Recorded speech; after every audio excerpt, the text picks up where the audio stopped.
सच्चाई।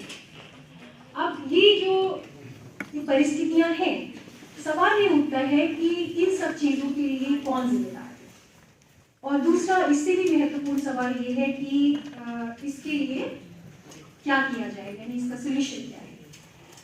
अब मैं जिस विश्वविद्यालय से आती हूँ वो वैदिक परंपराओं के संरक्षण के लिए जाना जाता है, और जहाँ खड़ी हूँ उसका धर्म से जुड़ाव है, दिख रहा है। तो मुझे लगता है, और मेरी खुद भी इसमें दिलचस्पी है कि क्या आज की जो समस्याएं हैं उनमें कोई समाधान हमारे धर्म हमें दे सकते हैं, ये जानने की कोशिश है वस्तुतः, और उसी कोशिश को मैं जो कुछ भी निकल के आया वो आपके सामने रखने वाली हूँ आज के दिन। तो इसमें परेशानी ये हुई कि हम मानते हैं यूजुअली कि जो धर्म और दर्शन है वो, अगर आप आध्यात्मिक प्रगति करना चाहते हैं तो आपको हमें बताया गया है कि संसार से विरक्त होना पड़ेगा, यानी आध्यात्मिक प्रगति का रास्ता एक है और सांसारिक प्रगति का दूसरा। ये दोनों एक दूसरे के ऑपोजिट हैं, आप दोनों में एक साथ नहीं चल सकते। तो ये सोचने की जरूरत है कि धर्म जो स्पिरिचुअल एडवांसमेंट का मामला है, धार्मिक सिद्धांत हमें जो सांसारिक समस्याएं हमने खड़ी कर ली है इसमें किस तरह हमें हेल्प करेंगे। दूसरा, आज के संदर्भ में कई लोग, जैसे हमने भी कहा कि हमारे देखिए देश एक धर्मनिरपेक्ष राष्ट्र है, हमने समाज और राष्ट्र संबंधी विषयों में धर्म की भूमिका को नकारा है, संवैधानिक तौर पर नकारा है। तो माना गया कि धर्म से इसकी समस्या बढ़ सकती है, कम नहीं हो सकती।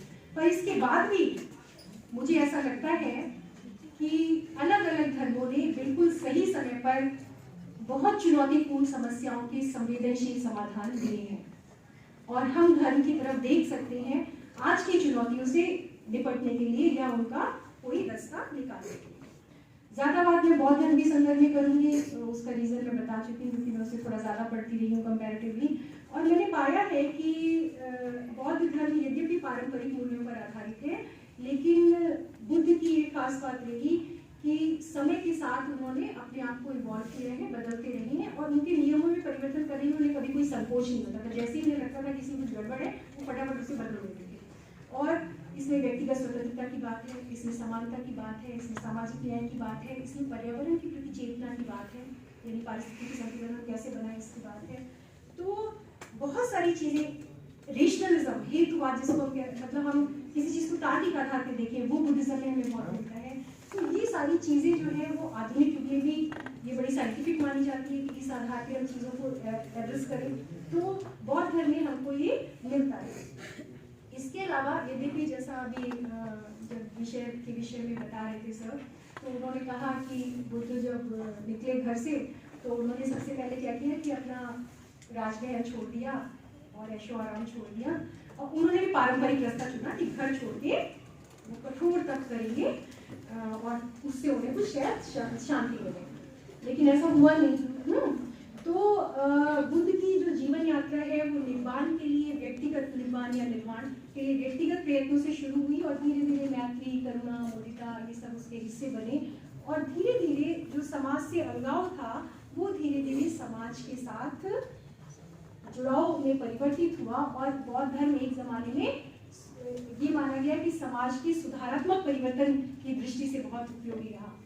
तो अभी मध्यमा प्रतिपदा की बात हुई, जिसको मध्यमा प्रतिपदा पाली में कहते हैं।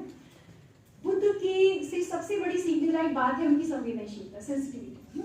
जब बुद्ध घर से निकले तो सर ने बताया कि ये सब कुछ उन्होंने देखा। हालांकि बुद्धिस्ट टेक्स्ट में बड़ी कंट्रोवर्सी है। एक तरफ बुद्ध इतने एनलाइटेड हैं कि वो पैदा होते ही अपने टीचर को 37 भाषाओं में पढ़ा देते हैं, और दूसरी तरफ वो बुद्ध इतने अज्ञानी है कि उन्होंने कोई मरा हुआ व्यक्ति नहीं देखा, कोई बीमार नहीं देखा।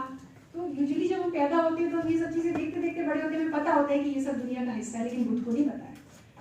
और दूसरी तरफ वो इतने एनलाइटेड है कि पैदा हुई और चलना शुरू कर दिया, है ना। तो ये सब भी है, ये सब चीजें एक साथ हैं, लेकिन उनकी संवेदनशीलता तो है, यानी उनको जिस चीज ने व्यथित किया है वो है दुख। उनको सारा टाइम यही लगा था कि इतना दुख है क्यों, और इसको ढूंढने की कोशिश में जब वो निकले तो उन्होंने घर छोड़ा, कठोर तप किया, फिर उन्हें उसकी निरर्थकता का एहसास हुआ, फिर उन्होंने उसे छोड़ दिया और उन्होंने एक्सपेरिमेंट किया अपने साथ और मध्यम मार्ग अपनाया, और इस मार्ग से उनको ज्ञान की प्राप्ति हो गई। अभी जो तब उन्होंने इसको अपना प्रिंसिपल बनाया, मध्यमा प्रतिपदा का सिद्धांत दिया। ये सिद्धांत भी आप देखिए, आपने सुना होगा अति सर्वत्र वर्जित, सुनते हैं ना, किसी चीज की भी अति बुरी होती है। एक्सट्रीमिज्म जो है वो कभी भी अच्छा नहीं है। कोई नहीं कहेगा आपसे, आपके पेरेंट्स नहीं कहेंगे, आपका धर्म नहीं कहेगा, आपका दर्शन नहीं कहेगा, आपकी समझ नहीं कहेगी। किसी भी चीज को एक एक्सट्रीम के बाद अगर आप खींचेंगे तो वो बुरी है। बुद्ध ने भी वही कहा, एक नए सिद्धांत के तौर पे कह दिया। आप लोग कहावतों में सुनते होंगे, अति को भलो न बरसी वो अति की भली न धूप, है ना। अति का कुछ अच्छा नहीं होता, अति को भलो न बोली वो अति की भली न चूक, है ना। तो ये भी एक स्वीकृत बात थी, लेकिन इसको एक प्रिंसिपल के तौर पे बुद्ध ने रखा, एक वैज्ञानिक उसको, और ये बताया जो हमें आज भी सीखने की, जब हम बहुत गुस्से में आ जाते हैं ये तो है ना, या बहुत ज्यादा लीनियंट हो जाते हैं, तो ये दोनों ही चीजें जो हैं वो व्यवहारिक नहीं है, ठीक है। इसके अलावा संसारिक विरक्ति का मार्ग उन्होंने चुना था, लेकिन धीरे धीरे वो संसार से जुड़े। बुद्धिज्म में स्टोरी है महावत में कि बुद्ध ने कहा कि मैंने ज्ञान प्राप्त कर लिया, बात खत्म हो गई, अब मैं किसी को कुछ नहीं बताऊंगा, क्योंकि लोग मेरी बात सुनेंगे ही नहीं। तो ब्रह्मा ने कहा, अब यहाँ पे आ जाते हैं ब्राह्मण देवता, वो उनको कहते हैं कि नहीं, आपको बताना चाहिए, लोग आपकी बात सुनेंगे।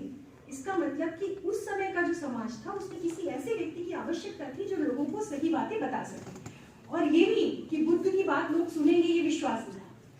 बुद्ध ब्रह्मा के कहते ही अपना माइंड मेकअप कर लेते कि अब मैं उपदेश दूंगा, और वो उपदेश देते हैं और 5 शिष्य बनाते हैं। ये संदर्भ ये बता रहे हैं कि प्रारंभिक समय में ही सामाजिक उत्तरदायित्व का भाव इस व्यक्ति के मन में है।